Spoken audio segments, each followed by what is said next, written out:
Are you just learning to skate backwards and finding it frustrating? Stick around and I'm going to show you some drills to help. So the first one is a lemon. Now this is great because it wakes up the muscle memory of your forward bubbles and then you straight away do a backwards bubble afterwards. So weight on the inside and then stop. And then your weight's still in the right place, your feet are in the right direction and you go backwards. So forwards, pull my knees together.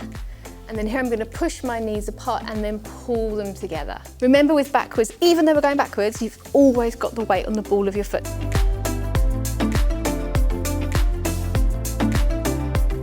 Once you're comfortable with a lemon, the next progression would be a bubble. However, drill 2 is not a bubble.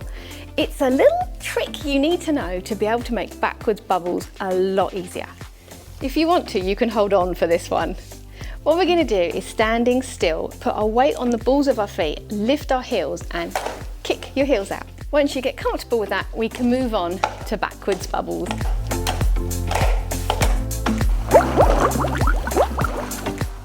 Drill 3 is our backwards bubbles. Now you can use a wall or something to push off to give you a little bit of speed because it's easier to balance if you're faster. Now the most important thing with a backwards bubble is to not do that. If you do that at speed, you're going to do one of the nasty backwards ones.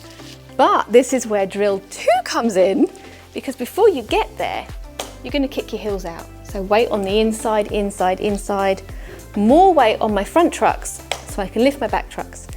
Inside, shift the weight. One thing to note with this little kick out is what wheels you're wearing will make a difference. So I've got a really hard wheel on, so I could almost just slip mine.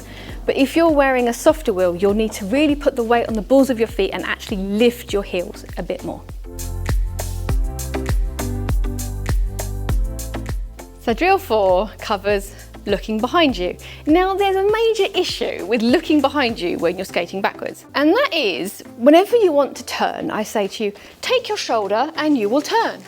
But you're skating backwards in a straight line and you're going to take your shoulder. So straight away, you're almost skating against what your upper body's doing. So that is what makes looking behind you so difficult when you're skating backwards. So what we're going to do is just do our backwards bubble and then you're going to look over whichever shoulder you feel the most comfortable, but you need to concentrate on keeping the weight on your feet equal.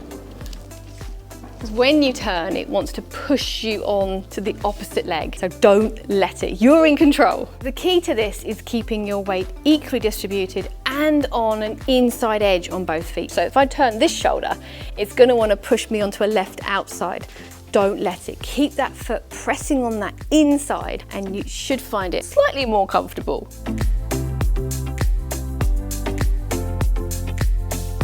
So having just got the hang of ignoring our shoulders in the last drill, this time we're going to use them and actually let them take us on our edges. So you can do a couple of bubbles to get you going and then roll with your feet together and you're actually going to turn this shoulder and your left foot's going to go on an outside edge. Then straighten up. Turn the other way and your right foot's going to go on an outside edge.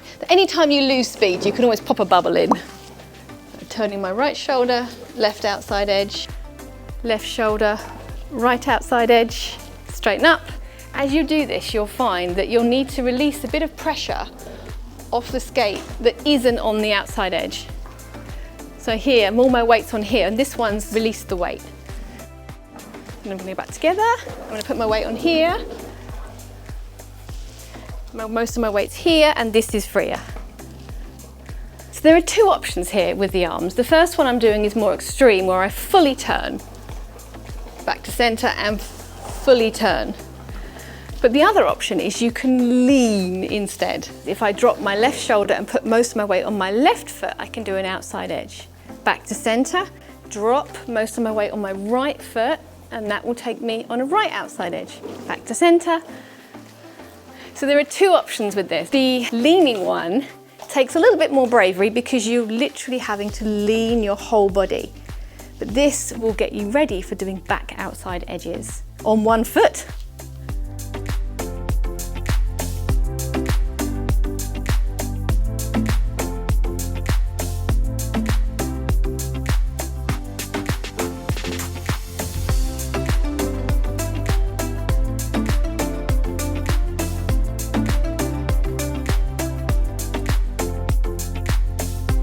So far, we've been drilling moving, but it's probably quite important that we drill stopping as well. So backwards stopping is great because we can use our toe stops and they work really well backwards. So first of all, you can drill whichever foot feels the most comfortable, but it's a really good idea to be able to do both. So I'm going to put my left toe stop in, just gradually increase the pressure as I come to a stop.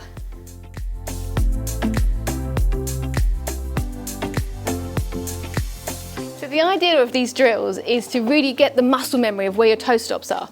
And don't forget, you can always do two at the same time as well.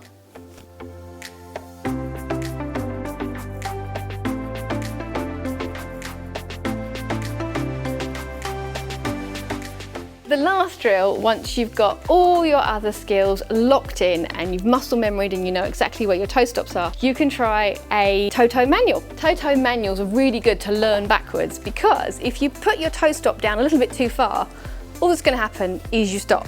Whereas if you do that forwards, you're going to Superman, and you don't want to do that. If you practice these drills regularly, you should find your backwards skating starts to really improve and you'll be flying around the rink backwards in no time. I'm Katie, you've been watching Skatie, and I'll see you next time. Bye!